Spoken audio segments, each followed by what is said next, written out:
and Blueprints. The Biography of Gaelten, Deluxe Edition. Chapter 7, Gaelten in his later years. No one can know the root cause of every incident in the world. Humans are neither wise enough to predict the future, nor able to stop unfortunate accidents from occurring. It's a shame. There's nothing more to say.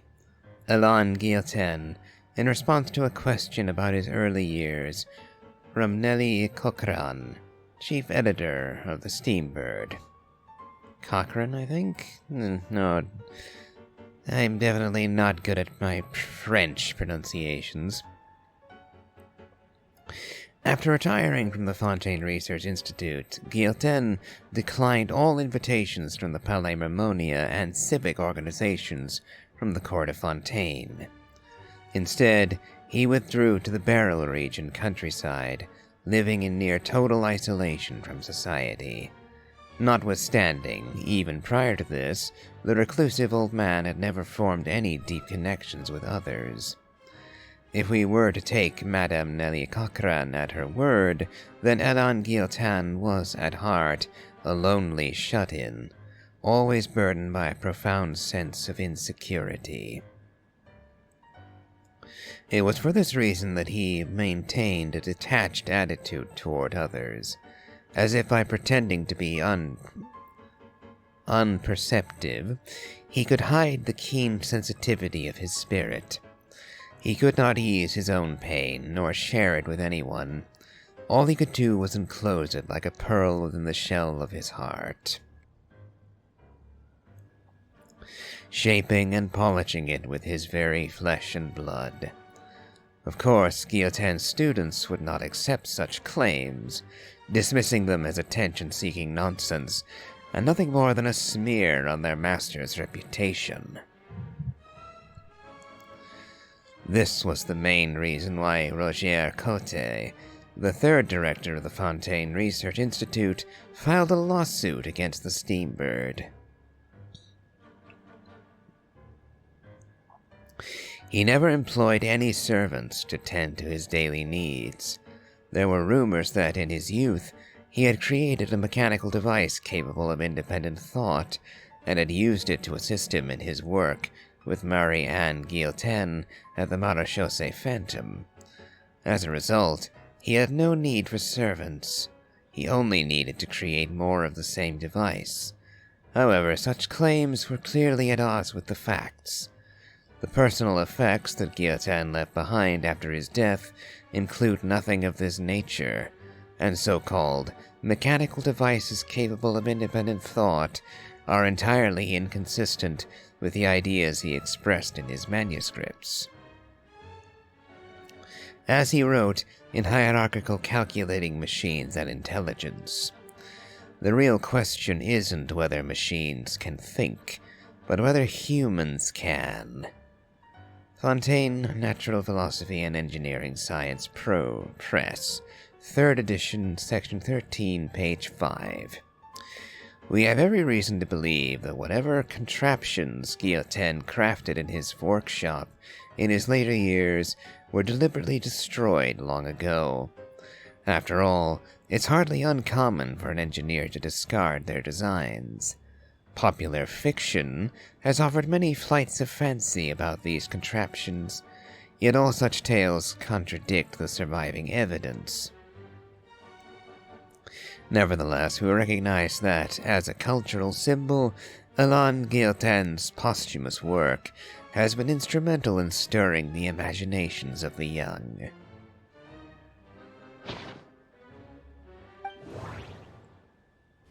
Let's try this next.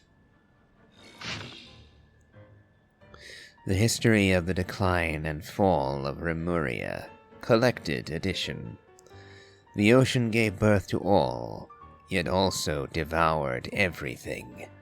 Legend has it that in the first era, the earliest peoples were self-supporting in their virtue, needing no laws or authorities. The envoys of the heavenly city walked the earth, and with their guidance the people enjoyed enduring peace, prosperity, and abundance from the ancient days. This heaven-blessed reign lasted countless generations, until people grew tired of their inscrutable eternity. Their offspring ceased to listen to the oracles. Instead, they desired things never promised to them by the divine, trying to break free from their fate. Enraged by their behavior, heaven sent gigantic waves to smash the settlers' cities. 100 days of rain came afterward, and the roaring tides drowned all sin and arrogation, and thus were the early peoples brought to an end.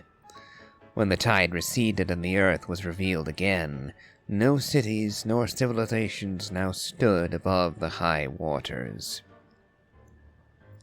Survivors and the newborn alike lived amidst the forests and rivers, shorn of all knowledge and wisdom.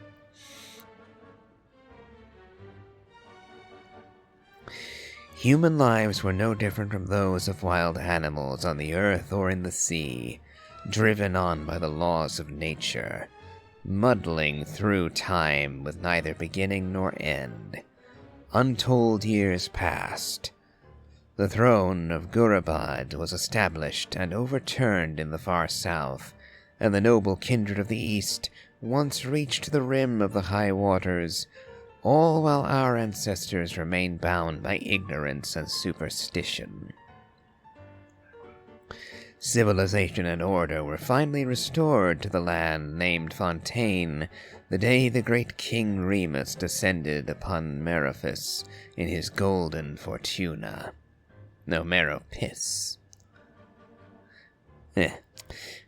He taught people how to farm and raise crops in the land, and built temples and cities with giant rocks to house the people. Most importantly, it was he who spread the beauty of music and art, which differentiated humans from other living things, causing them to see themselves as masters of all things. With his immortal fleet, Remus conquered all the lands on the high waters. Even the great dragon beneath the abyssal depths submitted to his power. Those were the best days since the end of earliest peoples, and eternal prosperity seemed so near at hand. The God King and his people indulged in the sweet dreams of carefree lives and fantasies of never-ending progress. However, the seers prophesied discord. The greatest empire will face the most utter destruction, and this is Fortuna. Thus did the God King derive the primordial plan from the 7-day rotation and the flowing winds of sea and land, and composed a harmonious symphony of prosperity. He believed that so long as all the cities echoed with this greatest of songs, they would escape the judgment of fate and at last reach the land of eternal bliss. But thusly do the ancient writers concur. Oceans will rise, empires will fall, and the only constant is change. Well, looks like we have a fair bit more for this one. Greatness and glory unto Remuria and its immortal ruler, Remus, king of all under heaven and universal Harmost. Today, the glamour and luxury of the bygone eternal city is beyond the imagination of even the most knowledgeable scholars. As you sailed past the ocean pillars, along the royal fairway to the giant port, playing host to Fortuna, the imperial ship, you would have first seen a lofty tower. The Tower of Remuria was not built to receive heavenly oracles, but to guide ships traveling between islands in the high waters. It is said that the tower stood at the border of reality and dreams. Even if sailors were to be lured into slumber by sirens, they could follow the sound of the bell to break through the mist and find their way to Remuria. Continuing along the royal fairway leading to Makimos, where the brave Lemurian warriors lived. The grand temples and arenas were built with giant carved rocks to commemorate the city's glory and victory. The solid and towering walls are decorated with glaze and gold. Bronze and marble statues arrayed the land, and gold, spices, and specialties from the world over piled up in the markets. Traveling through Makimos, you would arrive at Capitolium, the center of Lemuria, overflowing with delightful aromas and beautiful melodies. It was a paradise for artists, where only the most outstanding intellectuals and musicians were allowed. Even among them, however, only a small fraction enjoyed the privilege of serving the god king. Here all the theaters and palaces were established in shapes most harmonious, their beams and domes adorned with the most sumptuous and intricate carvings, and centered on a golden palace of towering copper pillars. The king, resting peacefully at the heart of the palace, listened closely to every melody and every note coming from every corner of the empire. Upon hearing any discord, the god king would correct it immediately with a pluck of his strings, bringing perfection to the symphony of his empire. To keep all the people upon the high water from destroying the symphony of universal harmony, King Remus promoted 4 humans of great capability to high post.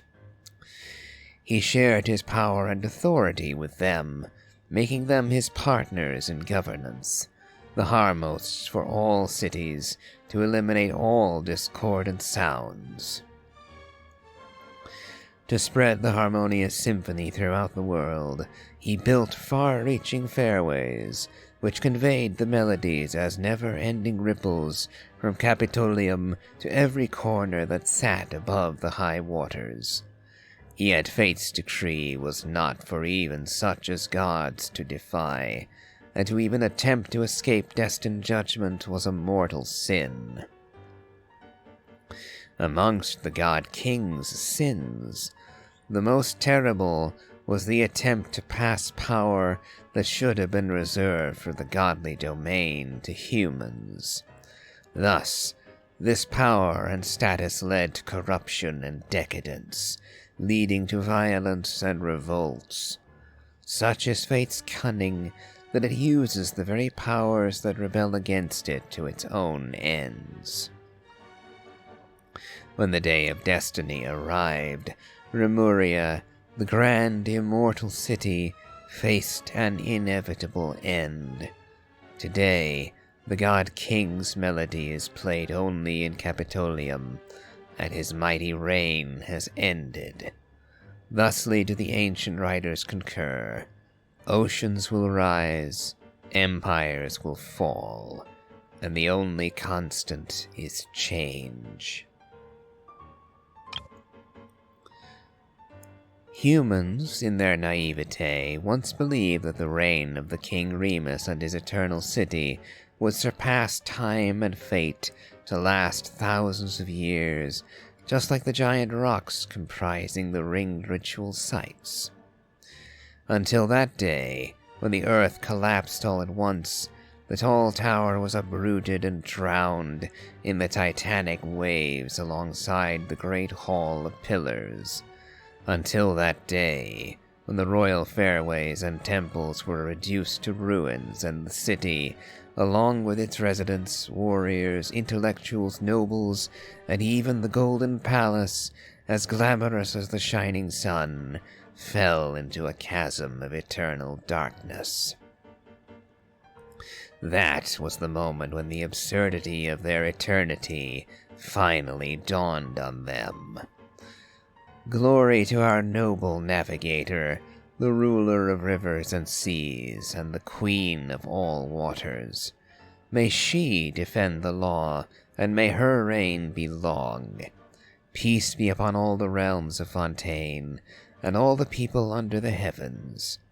When the royal city collapsed, the great powers shattered, and the people above the high water were perched on the precipice of barbarism and annihilation. It was our noble queen who settled the conflicts between the tribes. Around the flowing springs, the established cities knew and started a world guided by laws that has endured to this day.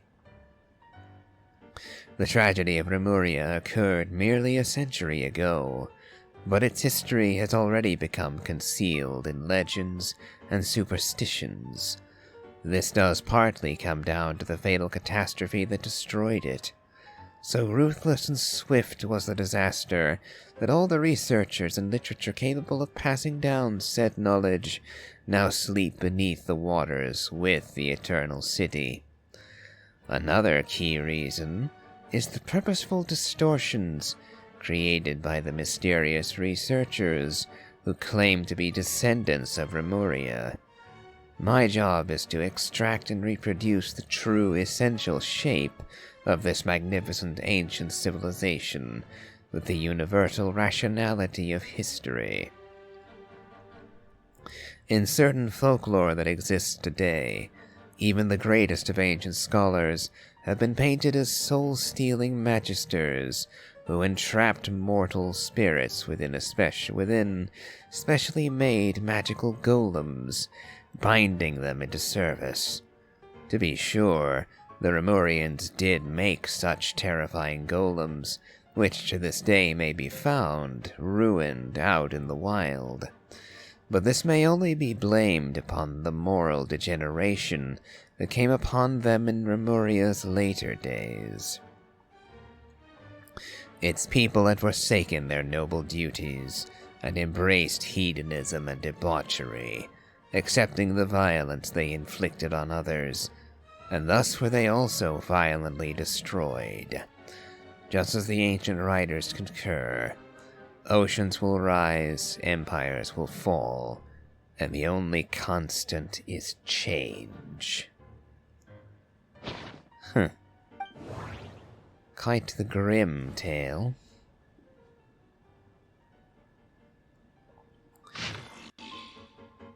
Oh, another lengthy one. Come to think of it, are all of these lengthy like that and I just missed it? Yep. Oh no, wait, that was the one we were just on. How about this? Nope. Okay, so not all of them are going to be that lengthy.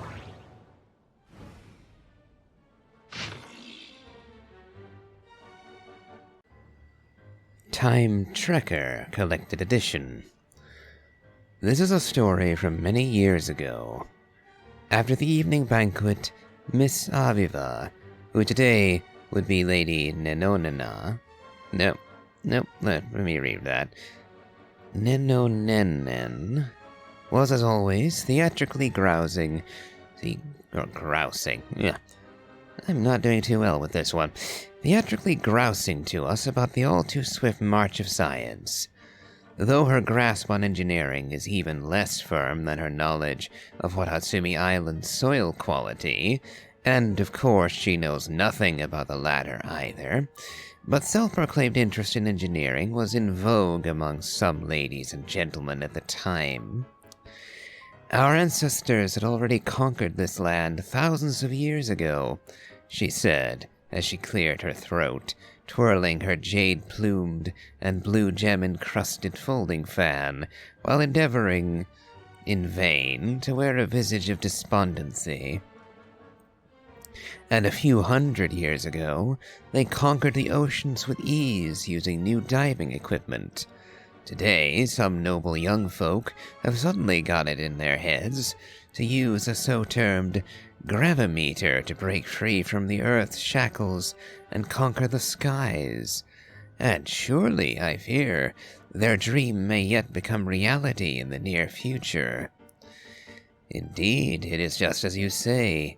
Humans. Ah, what a mighty and energetic species, with such great wisdom.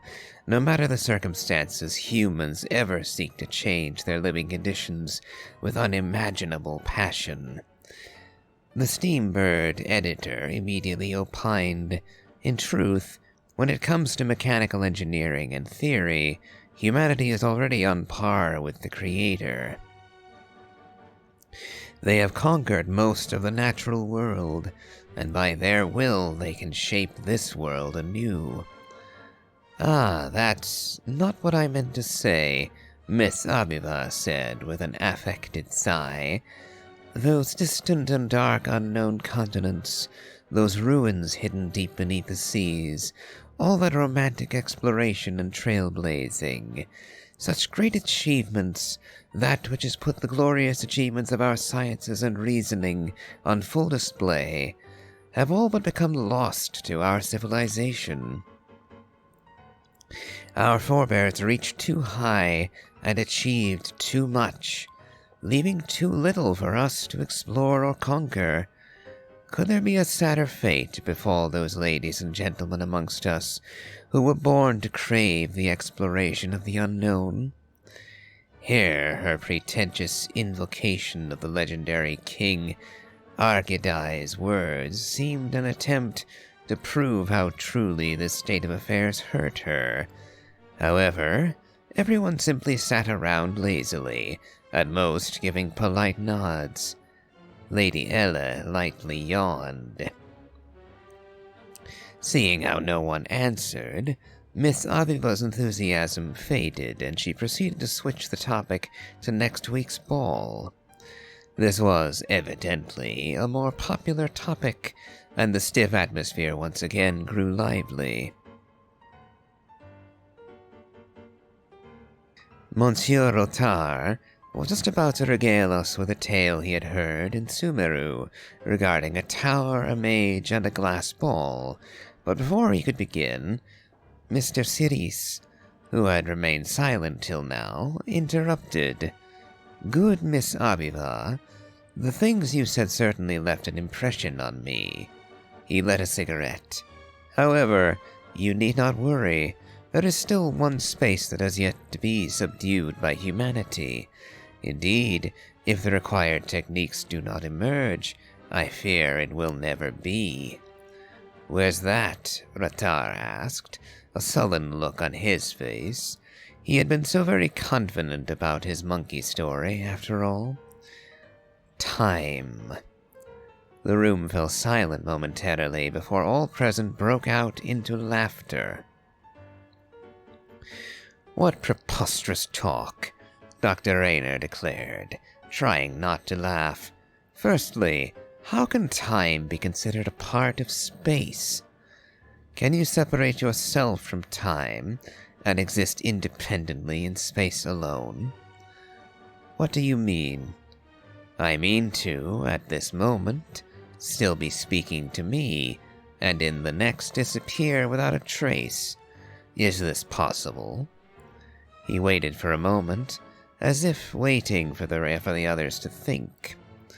Obviously, anyone with the capacity for rigorous thought would know for certain that much like length, width, and height, time is also a dimension of space.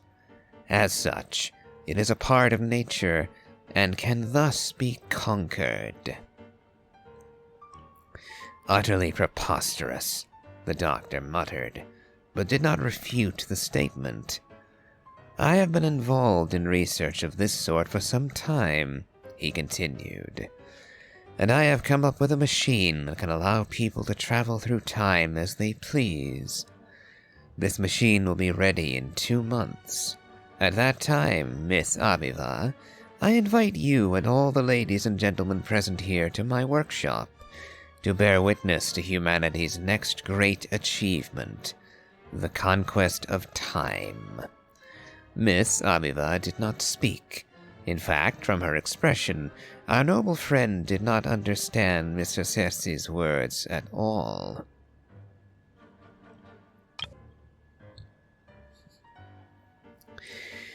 "2 months later, we, the Steambird editor, the doctor, Mr. Revilo, Oliver, and others who had attended that evening banquet, came to Cerise's workshop as agreed. Miss Abiva was not there, for she never had much interest in such things.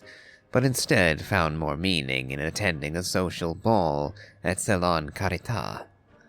Surprisingly, Cerise had grown older and more frail in just 2 months. In the dim light of the lamp, his once enthusiastic, arrogant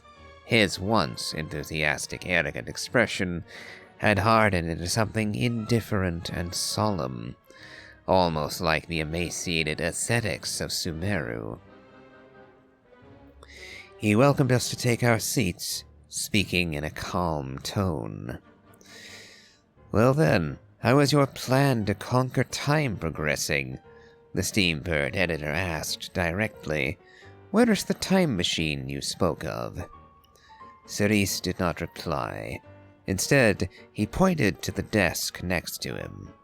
Our gazes followed, and in the middle of that table was a gold-plated whale-shaped model airship about the size of a small clock. Even a non-professional eye could readily discern that the model was of exquisite craftsmanship. Beneath its clear crystal shell, an indistinguishable and formless color flowed ever so slowly, glowing faintly in the lampshade's shadow. "So," the doctor said, "it took you 2 months to make this little toy that would amaze even Lafayette's artisans?"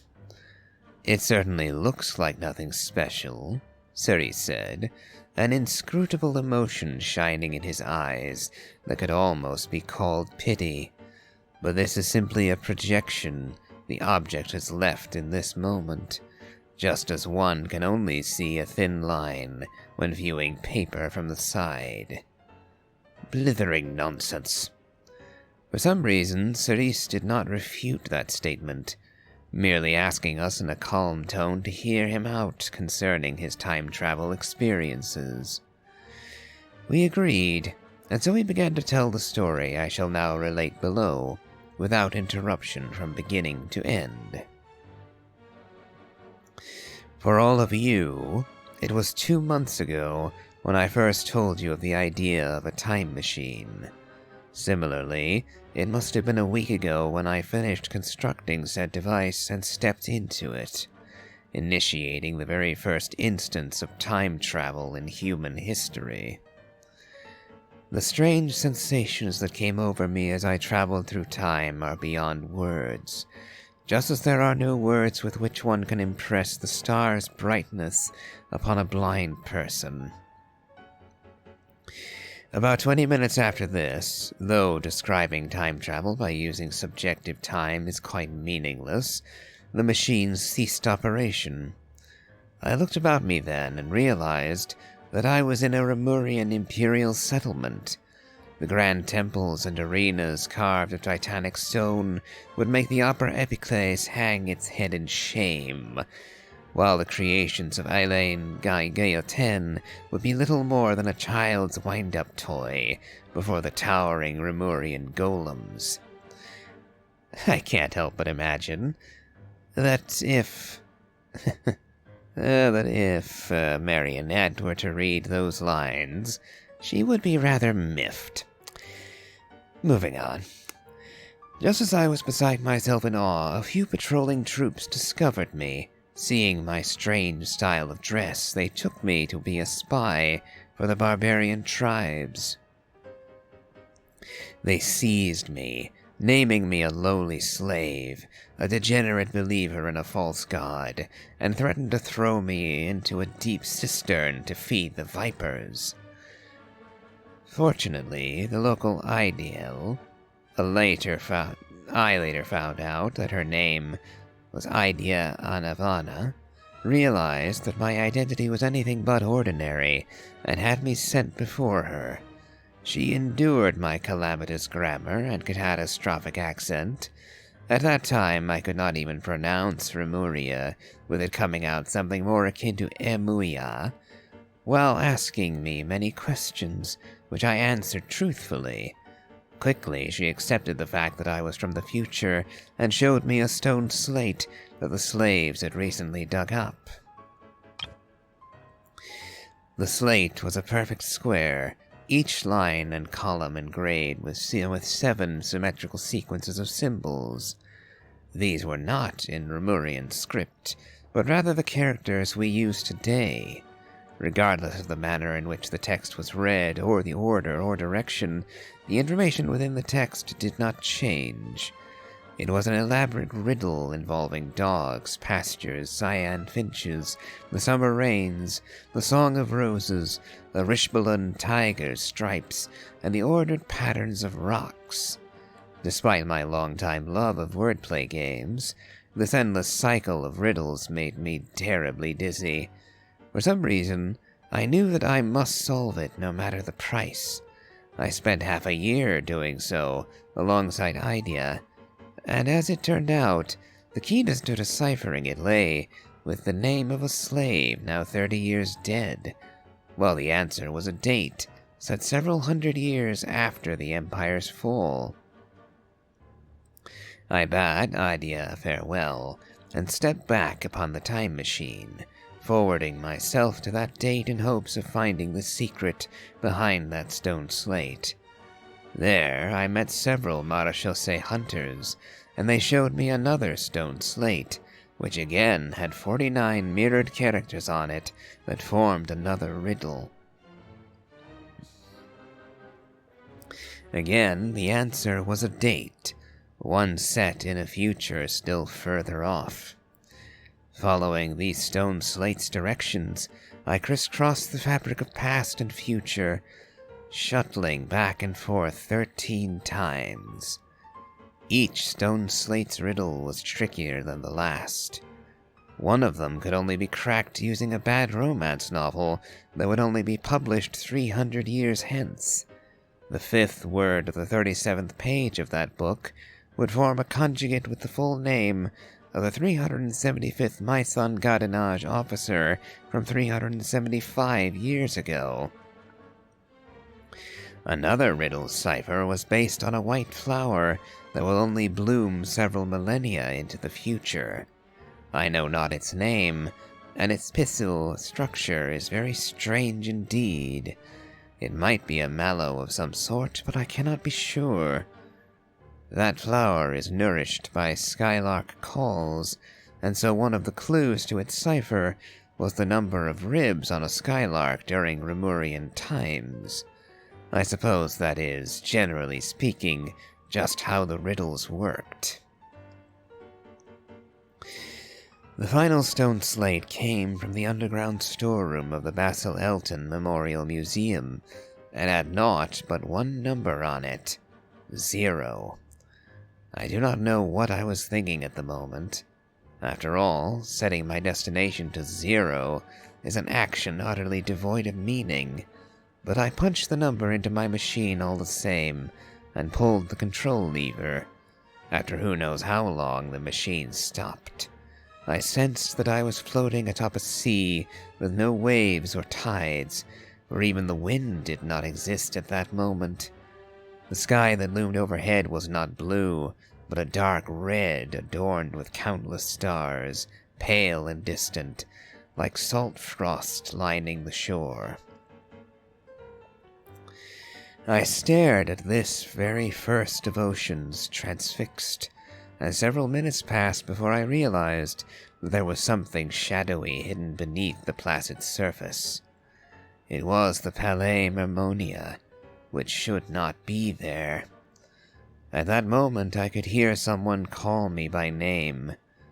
Neven Siris, the voice called. I turned, and it was like looking into a mirror. A man identical to myself looking me dead in the eye, just as I did to him.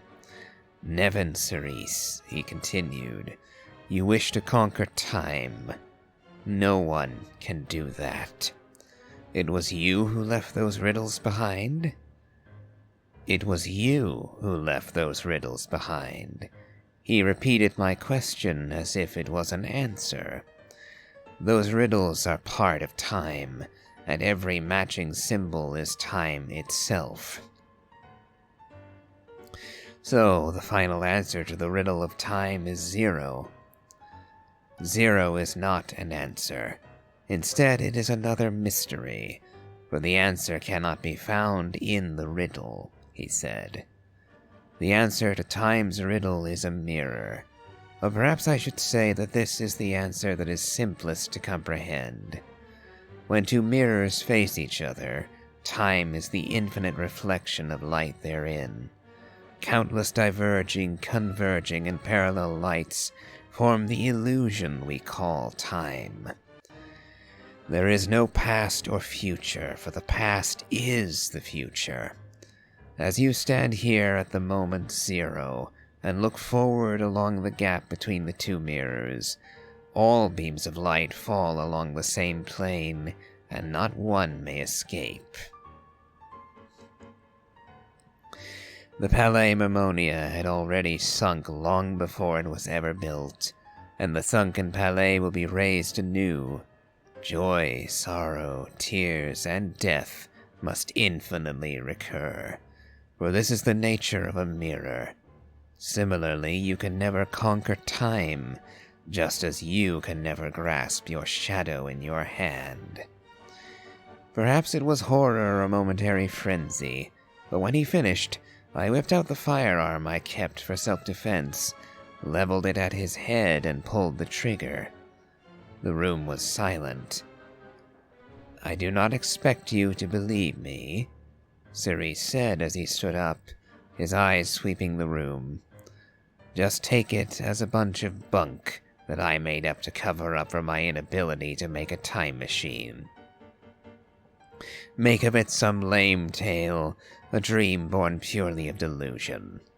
In any case, ladies and gentlemen, I shall take my leave of you.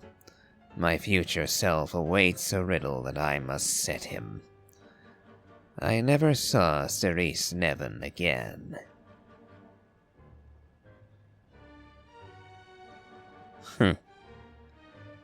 I see, so Cerise committed suicide at the end, huh? Well, that turned into a lengthy and grim tale. But only one item remains.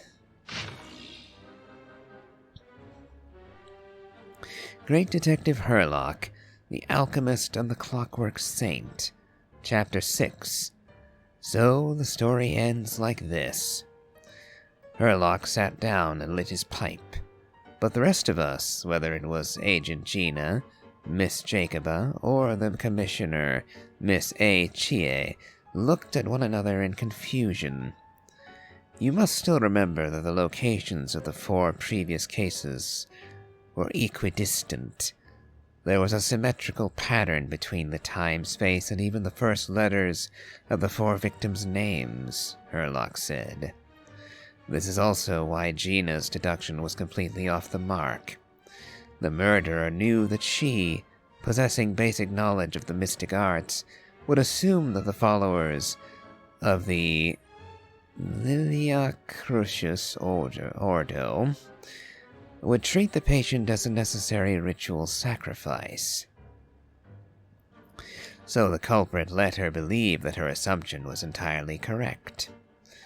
But when Duke Saint Germanus departed, he clearly said that everything was beyond redemption, and the next case would also. Agent Gina protested somewhat reluctantly. He's only a genius when it comes to mechanics.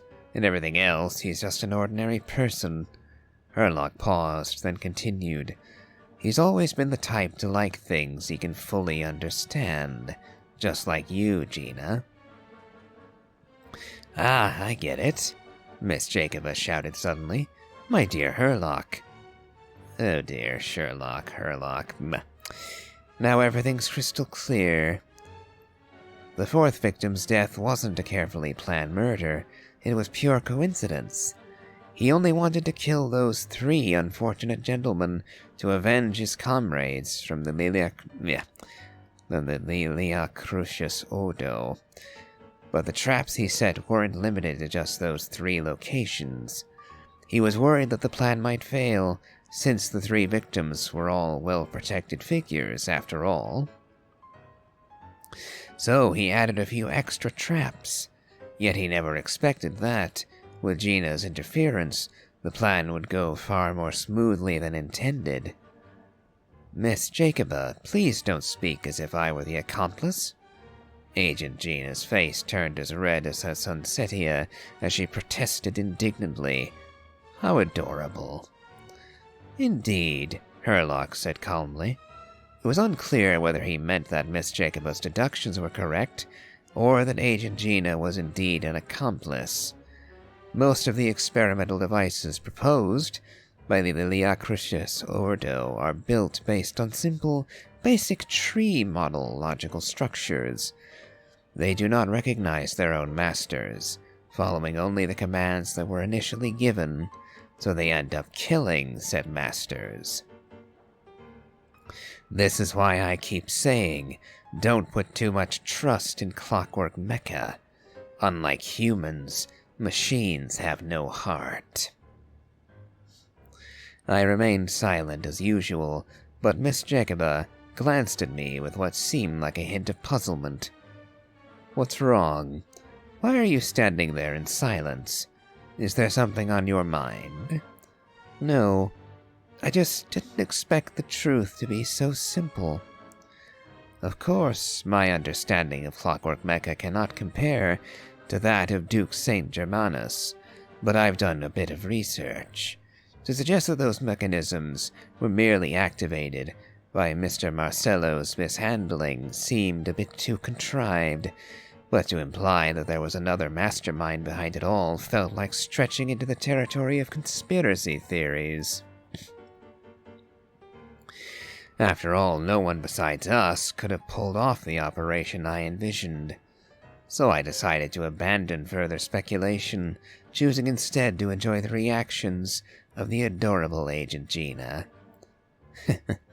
This is why you don't understand deduction. Agent Gina seemed to have regained her confidence, not to mention her mild sense of superiority over me. Excitedly, she raised a finger. Isn't there a saying that goes something like, when you have eliminated the impossible, whatever remains, however... Stop right there. That's Phantos something Maz Rob something story. We don't have the publishing rights from their publisher. Herlock took another drag of his pipe. He seemed to be lost in thought once more. Regardless, this case came to an abrupt close. A person who did not manage to witness the end. A person who did not manage to achieve his ideals. A person who indulged in fairy tales, who dreamt of following the hero he admired, yet never saw his dream fulfilled. Someone who had everything, someone who lost everything, someone who woke up, someone who would never wake again. Unstinting in sacrifice, unflinching in farewell, undaunted by pain, yet in the end the sacrifices remained only sacrifices. The partings remained only partings. Clocks tick through tranquil years, fish swim in crystalline springs. No matter how grand a dream is, it will fade away like this, forlorn, wordless, silent. And after that,